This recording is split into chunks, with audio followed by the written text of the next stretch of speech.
السلام عليكم ورحمة الله وبركاته نحمده ونصلي على رسوله الكريم قال الله عز وجل في القرآن العظيم أعوذ بالله من الشيطان الرجيم بسم الله الرحمن الرحيم وأذن في الناس بالحج يأتوك رجالا وعلى كل ضامر يأتون من كل فج عميق صدق الله المولانا العظيم وصدق رسوله النبي الكريم সুপ্রিয় দর্শক মণ্ডলী দেখতে দেখতে আমাদের খুব কাছে চলে এসেছে পবিত্র হজ এবং পবিত্র কুরবানি পবিত্র হজ এবং কুরবানির সাথে রয়েছে অনেকগুলো মাসলা মাসাইল যা ইতিমধ্যে আমরা আলোচনা করার প্রয়াস পেয়েছি আজকে আমরা আলোচনা করব হজ ও কুরবানির শিক্ষা নিয়ে বিশ্বের যে প্রান্ত থেকে এই সময় চোখ রেখেছেন আশা করছি বিষয়টি আমরা বোঝার চেষ্টা করব এবং আল্লাহ তাআলার কাছে আমলের চেষ্টা করব আজকে এই বিষয় নিয়ে কথা বলার জন্য আমাদের সাথে আছেন বিশিষ্ট ইসলামী চিন্তাবিদ মিডিয়া আলোচক শেখ মুফতি আনিসুজ্জামান শিকদার পরিচালক ইসলামিক ফাউন্ডেশন বাংলাদেশ আসসালামু আলাইকুম ওয়া আলাইকুম আসসালাম ওয়া রাহমাতুল্লাহ মুহতারাম কেমন আছেন আলহামদুলিল্লাহ আলহামদুলিল্লাহ আজকে আপনার কাছে আমরা জানবো যে হজ এবং কুরবানির শিক্ষা কারণ প্রতি বছরে হজ আসে কুরবানি আসে আমাদের জন্য আসলে কি শিক্ষা রয়েছে এর মধ্যে আপনার কাছে আমরা শুনবো জি ধন্যবাদ আপনাকে এবং 24 নিউজ 24 এই মিডিয়াকে আমি আন্তরিক অভিনন্দন এবং মোবারকবাদ জানাই যে এত গুরুত্বপূর্ণ একটা জীবন ঘনিষ্ঠ বিষয় আজকে অবতারণার জন্য তো দুইটি বিষয় একটা হলো হজ থেকে এটা ইবাদতের সবচেয়ে উঁচা আলা মাকাম আল্লাহ তাআলার নৈকট্য হাসিল করার জন্য আল্লাহ রব্বুল ইজ্জত আমাদেরকে আমল দিয়েছেন এখানে বিশ্ব ভ্রাতৃত্বর সমস্ত পৃথিবীর লোক আপনি যে আয়াত পড়েছেন আল্লাহ তাআলা বলছেন ওয়াজিন ফিন্নাস তুমি দাওয়াত দাও আজান দাও কারণ আজানও একটা দাওয়াত এই দাওয়াতের প্রেক্ষাপটে আল্লাহ তাআলা সেই আওয়াজকে পৌঁছিয়ে দিলেন আলমে আরওয়ায় যারা সেদিন লাব্বাইক বলেছিল আল্লাহ তাআলা তাদের হজ করার তৌফিক এই দুনিয়ার জীবনে দিবেন তো এই যে হজে সারা পৃথিবীর থেকে লোকরা আসতেছে মুসলমান একে অপরের সাথে মিলিত হওয়ার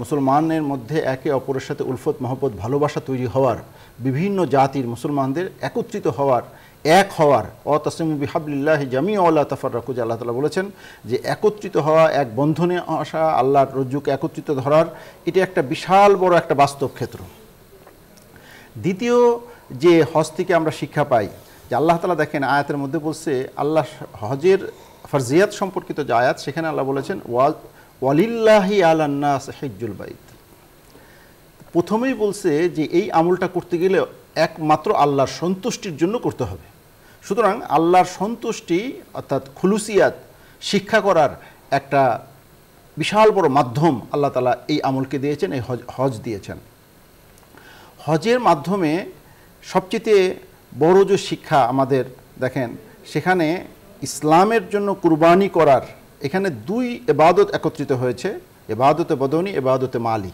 এখানে মাল খরচ করার আল্লাহ তাআলা দেখেন ইসের ক্ষেত্রেও বলেছেন অতুজাহিদুনা ফি সাবিলিল্লাহি বিআমওয়ালিকুম ওয়া আনফুসিকুম অসংখ্য একাধিক জায়গায় আল্লাহ রাব্বুল ইজ্জত কোরআনের মধ্যে আল্লাহ তাআলার রাস্তায় নিজের জান নিজের মালকে খরচ করার উদ্বুদ্ধ করেছেন সেখানে যেরকম জিহাদকে উদ্বুদ্ধ করেছেন আবার একই ধরনের বিষয় সে এই দুইটা আমল এখানে ওখানে ইবাদতে মালি ইবাদতে বদনী এখানে ইবাদতে মালি ইবাদতে বদনী এই জন্য এক হাদিসের মধ্যে এসেছে যে কোনো ব্যক্তি আল্লাহ তাআলার রাস্তায় খরচ করলে যে সওয়াব হজেও সেই সওয়াব এক riwayat-এর মধ্যে আসছে আল্লাহ তাআলার রাস্তায় 1 টাকা খরচ করলে আল্লাহ তাআলা 700,000 দিরহাম 7 লক্ষ টাকা সওয়াব দান করবেন সুতরাং হজের ক্ষেত্রেও এক একটা টাকা খরচ করলে যেহেতু ইনফাক ফি সাবিলিল্লাহ এবং হজের মধ্যে সওয়াবের ক্ষেত্রে এক আল্লাহ রাব্বুল ইজ্জতের নৈকট্য হাসিল করার জন্য আল্লাহ দেখেন এই একটা হজের ক্ষেত্রে একটা সমস্ত জায়গায় আপনি অন্য যত ইবাদত সেটা অন্য ক্ষেত্রে আপনি পাবেন পৃথিবীর যে কোনো জায়গায় আপনি নামাজ পাবেন রোজা পাবেন দান পাবেন কিন্তু তওয়াফে বাইতুল্লাহ একমাত্র আল্লাহ রাব্বুল ইজ্জতের সান্নিধ্য অর্জন করার জন্য আল্লাহ তাআলা যে আমলটা দিয়েছেন তওয়াফে বাইতুল্লাহ এটা একমাত্র হজেই পাওয়া যায় আচ্ছা হজের ক্ষেত্রে আরেকটা বিষয় সেটা হলো মাগফিরাত আল্লাহ রাব্বুল ইজ্জতের কাছ থেকে ক্ষমা নেওয়ার এই যে ময়দান এত বড় ময়দান আর কোথাও নাই মানুষের যতগুলো ইবাদত আপনি দেখেন আরাফার ময়দানে আল্লাহ রাসূল সাল্লাল্লাহু আলাইহি ওয়াসাল্লাম বলেছেন যে এমন হাজি আছে যারা এরকম ভাবে সে 400 লোকের মাগফিরাত সে নিয়ে আসে আনরাতে আসছে 400 পরিবারের মাগফিরাত সে নিয়ে আসে। এমনও হাজি সাহেবান আছে আল্লাহ তাআলা তার ওসিলায় পুরো আরাফাবাসীর হজকে কবুল করে নেন, তাদেরকে মাগফিরাত করে দেন। তো এবং হাদিসে আসছে যে এত আল্লাহ তাআলা মাফ করেন, এত মাফ করেন, তখন ইবলিস তার চুল ছিঁড়তে থাকে যে আমি যে মিশন নিয়েছিলাম, আল্লাহর কাছে কসম খেয়েছেন অবি ইজ্জতিকা লাউগভিয়ান্নাহুম আজমাইন, আপনার ইজ্জতের কসম আমি তাদেরকে গোমরাহ করব বনি আদমকে, অথচ তারা আমার সমস্ত মিশনকে তওবা ইস্তিগফারের মাধ্যমে, আল্লাহর ক্ষমার মাধ্যমে তারা আমার সমস্ত মিশনকে ধ্বংস করে দিয়েছে। কুরবানির যে ইতিহাসটা আপনারা দেখেন, কুরবানির ইতিহাস এই যে ত্যাগের যে মহিমা, মানুষ ত্যাগ করার কোন পর্যায়ে শিক্ষা দিয়েছে আমাদেরকে কুরবানি, যে আল্লাহ তাআলা প্রথম দিন বললেন প্রিয় বস্তুকে কুরবানি করো, তিনি 10টা উট কুরবানি করলেন। দ্বিতীয় দিন প্রিয় বস্তুকে কুরবানি করো 100টা উট। তৃতীয় দিনের স্বপ্ন যেটা কোরআনে বর্ণিত হয়েছে, ইয়া বুনাইয়া ইন্নী আরাফিল মানাম আন্নী আসবাহুকা ফানজুর মাজা তারা, যে এখানে সবচেয়ে বড় শিক্ষণীয় বিষয় যে তিনি তার সবচেয়ে কলিজার টুকরা একমাত্র সন্তানকে আল্লাহ তাআলার রাস্তায় কুরবানি করতে চাচ্ছে, আর পুত্র 10 বছরের বাচ্চা, তার উত্তরটা শুনে আরো অভিভূত হওয়ার বিষয়। চমৎকার উত্তর হযরত ইসমাঈল আলাইহিস সালাতু ওয়াস সালাম দিয়েছিলেন, ইয়া আবাতি ফাল মা তুমার সাতাজিদুনি ইনশাআল্লাহ মিনাস সাবিরিন। আপনি চমৎকার বলছিলেন। দর্শক মণ্ডলী, পবিত্র হজ্জ বাইতুল্লাহ এবং পবিত্র কোরবানির যে শিক্ষাগুলো আমাদের শেখ আনিসুজ্জামান শিকদার সাহেব আলোচনা করছিলেন, বড় চমৎকার।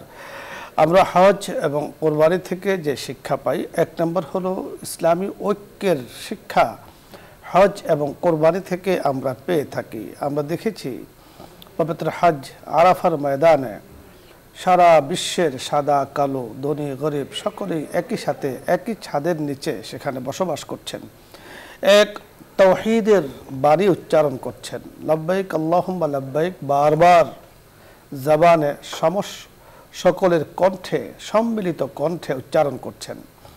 এখান থেকে আমরা ঐক্যের শিক্ষা পাই। মুসলমান পারস্পরিক ঐক্য, সহমর্মিতা ইত্যাদি নিয়েই পরিচালনা করবে, জীবন যাপন করবে, এর মধ্যে শান্তি রয়েছে। আমরা শিক্ষা পাই কোরবানি থেকে এবং হজ থেকে ত্যাগের। কোরবানির মধ্যেও ত্যাগের অনেক বড় বিষয় আছে, হজের মধ্যেও আছে। একে অপরকে ছাড় দেওয়ার যে মানসিকতা, লক্ষ লক্ষ মানুষ যেখানে সমাগম হচ্ছে সেখানে দেখা যাচ্ছে একে অপরকে ছাড় দিচ্ছেন। আলহামদুলিল্লাহ, আল্লাহ তাআলার অসংখ্য মেহেরবানি। প্রতি বছর এই বিশাল কাজ অত্যন্ত সুন্দর গোছালো সুচারুভাবে আল্লাহ তাআলা দেশ ও জাতিকে, বিশ্ববাসীকে উপহার দিচ্ছেন। ঐক্যের যে বিষয়টি, সেখান থেকে আমরা ত্যাগের, সেখান থেকে আমরা শিক্ষা পাই। কোরবানির দ্বারা মনের যে পশুত্ব, সেটাকে দলিত, সেটাকে নিষ্পেষিত করে স্বচ্ছ হৃদয় পাওয়া যায় পবিত্র কোরবানির দ্বারা। আল্লাহ রাব্বুল কারীম আমাদেরকে কোরবানি এবং হজের এই শিক্ষাগুলো গ্রহণ করার তৌফিক দান করেন। আরও শিক্ষা রয়েছে, ইনশাআল্লাহ পর্যায়ক্রমে আমরা আলোচনা করব। আলোচ্য বিষয় নিয়ে অথবা কোনো মাসাইল জানার প্রয়োজন হয় আপনি প্রশ্ন করুন। আসসালামু আলাইকুম ওয়া রাহমাতুল্লাহ। দর্শক যিনি অপেক্ষায় আছেন, পরিচয় বলে প্রশ্ন করুন। আসসালামু আলাইকুম ওয়া রাহমাতুল্লাহ। ওয়ালাইকুম আসসালাম। হুজুর, আমার 5টি প্রশ্ন আছে। জি বলুন। ওয়ালাইকুম আসসালাম। হুজুর, আমার 5টি প্রশ্ন আছে। বলুন।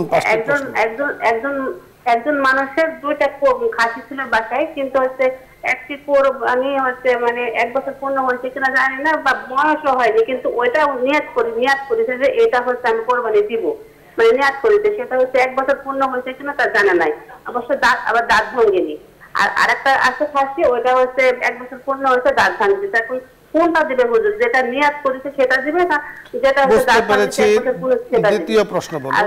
আর দ্বিতীয় প্রশ্ন হুজুর, আমি নামাজের ভিতর মুনাজাতে রাব্বানা হাবলানা মিন আজওয়াজিনা ওয়া যুররিয়াতিনা, এই দোয়াটা মানে ফরজ, নফল, সুন্নাত নামাজ মুনাজাতে কি করতে পারবো হুজুর? আর 3 নম্বর প্রশ্ন হুজুর, আমার ডক্টর যে কোনো কারণের জন্য 1 সপ্তাহ গোসল করতে নিষেধ করেছে হুজুর। এই অবস্থায় যদি ভুল করে যদি গোসল ফরজ হয়ে যায়, তাহলে আমি কিভাবে নামাজ পড়বো? আর আরেকটা প্রশ্ন হুজুর, যে আমাদের সমাজে কোরবানি জবাই হয়, তো সমাজের লোকই পরিষ্কার করে বা নিজেরাও করে, তারপরে মিসকিনের ভাগটা হুজুর, মিসকিনের ভাগ যেটা, সেটা সমাজে দিয়ে আছে। ওইটা যদি সমাজে মানে যারা কোরবানি দেয় না তারাই নেয়, কিন্তু মিসকিনের ভাগটা যদি মিসকিনে কি দেওয়া যায়, তাহলে কিভাবে হুজুর? আমরা বুঝতে পেরেছি। 5 নম্বর প্রশ্ন বলুন। হুজুর আর যদি আমার বয়সে খালাতো মামাতো ফুফাতো ভাইয়েরা যদি বয়সে ছোট হয় তাদের কাছে কি পর্দা করতে হবে? মানে বয়সে আমার ছোট। জি, বুঝতে পেরেছি। ধন্যবাদ আপনাকে, ধন্যবাদ। এক এক করে প্রশ্নের উত্তর নিয়ে আমরা কথা বলি। অনেকগুলো প্রশ্ন আপনি করেছেন। 1 নম্বর প্রশ্ন হলো, বুঝতে পেরেছেন ওনার ঘরে যে বকরি সম্ভবত আছে, তার মধ্যে এখন যেটা 1 বছর পূর্ণ হয়েছে সেটাই মানত হলে সেটা আগামী বছর দিবে। এই যেটা যেহেতু বয়স পূর্ণ হওয়ার বিষয় আছে, যেটা পূর্ণ হয়েছে সেটাকে সে কুরবানি। আপনার যেহেতু বয়স পূর্ণ হয়নি, তো এর দ্বারা কুরবানি হবে না। যেটার বয়স হয়েছে সেটাকে আপনি কোরবানি দিবেন। যদি শাইখে বলেছেন নিয়ত করলে কোনো সমস্যা নেই, মান্নত করে থাকলে এটাকে রেখে দিবেন, আগামী বছর এটাকে দিয়ে কোরবানি দিবেন। নামাজের পরে নফল, ফরজ, ওয়াজিব, সুন্নতের পরে রব্বানা হাবলানা সব নামাজের পরে আপনি দোয়া পড়তে পারবেন। গোসল ফরজের একটি বিষয় জানতে চেয়েছেন। হ্যাঁ, উনি অসুস্থ, যদি কোনো অভিজ্ঞ ডাক্তার তাকে বলে গোসল করা নিষেধ, আর গোসল যদি ফরজ হয় তাকে তায়াম্মুম করে নেবে, তায়াম্মুম করলে তার নামাজ হয়ে যাবে।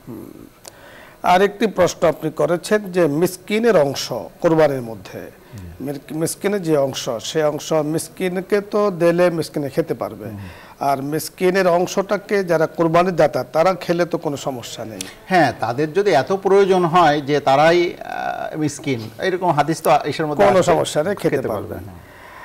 আর একটি প্রশ্ন করেছেন, খালাতো ভাই যদি বয়সে ছোট হয় তার সাথে দেখা করা যাবে? খালাতো, মামাতো, ফুফুতো সবারই ক্ষেত্রে এই যে সে যতদিন বালেগ হয়ে যায় সে আপনার সামনে আসতে পারবে না, তার সাথে আপনার শরীয়তের মাসআলা বয়সের সাথে নয়, শরীয়তের মাসআলা হলো সে বালেগ হওয়ার সাথে। অর্থাৎ সে যখন বালেগ হবে, যাদের সাথে পর্দা ছোট হোক বড় হোক, যখন উপযুক্ত বয়সে উপনীত হয়েছেন তখন তার সাথে পর্দা করতে হবে। এটা পর্দা করাটা ফরজ। পরবর্তী দর্শক, আসসালামু আলাইকুম ওয়া রাহমাতুল্লাহ।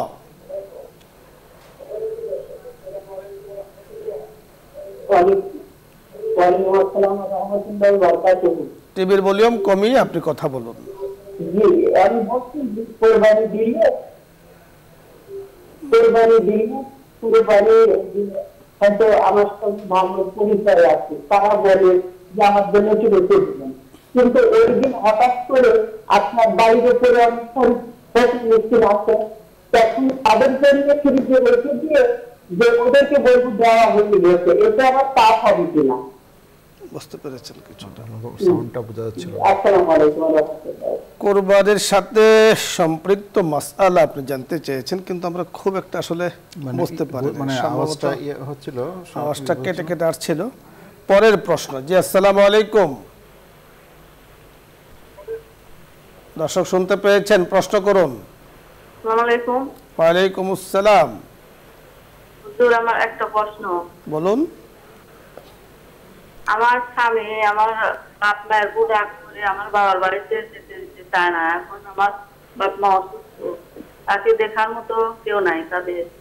এখন তাকে আমি অনেক বুঝাইছি, এখন সে বুঝে না। এখন আমি কি তাদের সাথে মানে তাদের দেখাশোনা করতে পারবো, তাদের বাড়িতে যেতে পারবো? জি, বুঝতে পেরেছি। আপনার স্বামীর এই বিষয়টি আসলে দুঃখজনক, বুঝতে পেরেছেন। হ্যাঁ, স্বামীকে বুঝিয়ে তারপরে সেবা করাটা সবচেয়ে উত্তম হবে। স্বামীকে মানে অখুশি করে যেন এটা না হয়। প্রয়োজনে আপনি সেখানে কোনো লোক রেখে তাদের সেবা করাতে পারেন, কিন্তু আপনার সংসার ভেঙে যাক অথবা সংসার ক্ষতি হোক সেটা নিশ্চয়ই আপনিও চান না, স্বামীও চান না। তো এইদিকে বিষয় লক্ষ্য রাখবেন। বাবা মাও চান না যে ওনারা কষ্ট পাবেন, তবে আপনার কষ্ট হোক এটা ওনারা চান না। এজন্য স্বামীকে বুঝাবেন, আল্লাহ তাআলার কাছে দোয়া করবেন আল্লাহ পাক যেন তার মনটাকে নরম করে দেয়। পরবর্তী দর্শক। জি, আসসালামু আলাইকুম ওয়া রাহমাতুল্লাহ। ওয়ালাইকুম সালাম ওয়া রাহমাতুল্লাহ। আমি মিরপুর থেকে বলছিলাম। জি, বলুন। হ্যাঁ, আমার ছেলে মানে হাফেজি পাস করছে, হাফেজ পাস করে ওনার পড়ালেখা কোনো কাম কাজ কিছু করে না, বুঝছেন? ওনাকে কোনো কথাই বলতে পারে না, কোনো খালি টাকা পয়সা খরচ করতে চায়, কিন্তু টাকা পয়সা কামাইতে চায় না। আমি কি করতে পারি ওনাকে বলেন তো? জি, ধন্যবাদ। আমরা বুঝতে পেরেছেন। নিজের ছেলে হাফেজি পাস করেছে, এখন পড়েও না, কিছু করেও না। ওনার কথাটা বড় সুন্দর। আমার মনে হয় এই বিষয়ে কোনো অভিজ্ঞ আলেমের সাথে ওকে নিয়ে যান, উনি বুঝে তাকে মনে হয় একটা লাইনে আনতে পারবে, আশা করা যায় ইনশাআল্লাহ। যে সুন্দর পরামর্শ দিয়েছেন। পরবর্তী দর্শক। আসসালামু আলাইকুম ওয়া রাহমাতুল্লাহ।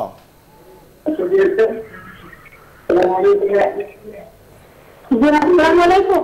ওয়া আলাইকুম আসসালাম। জি, আমার এক প্রশ্ন। বলুন, হুজুর আমার একটি প্রশ্ন, আপনার প্রশ্ন বলুন। আমি আমেরিকা থেকে টিভির ভলিউম কমিয়ে কথা বলুন। পরের দর্শক, আসসালামু আলাইকুম।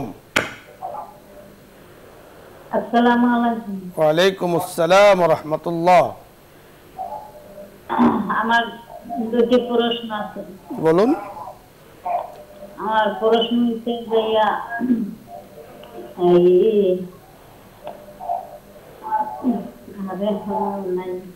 আচ্ছা, মনে হলে পরে চেষ্টা করুন, অন্যকে সুযোগ করে দেই। জি, আসসালামু আলাইকুম ওয়া রাহমাতুল্লাহ। ওয়ালাইকুম আসসালাম। টিভির ভলিউম কমিয়ে কথা বলি। আচ্ছা আচ্ছা আচ্ছা আচ্ছা। হ্যালো, আসসালামু আলাইকুম। ওয়ালাইকুম আসসালাম, প্রশ্ন করুন। আচ্ছা, আমার একটা প্রশ্ন, সেটা হলো 7 ভাগে তো একটা কোরবানি দিতে হয়। এখন যদি 3 জনে সেই কোরবানিটা দেয়, একজনে 3 ভাগ দিল বা একজনে 2 ভাগ দিল, আরেকজনে 2 ভাগ দিল, 7 ভাগ।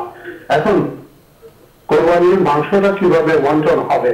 যে 3 ভাগ দিতে 3 অংশ ছেড়ে কিভাবে নেবে, এটা একটু জানতে চাই। সুন্দর প্রশ্ন করেছেন। আমরা গত জুমাতে এই বিষয়গুলো নিয়ে কথা বলেছি, খতিবরা কথা বলেছেন। হ্যাঁ জি, একটা হলো আপনারা যদি 3 জন দেন, 3 জনই সমহারেই সমান 3 ভাগ হতে পারে, 3টে ভাগ নিয়ে।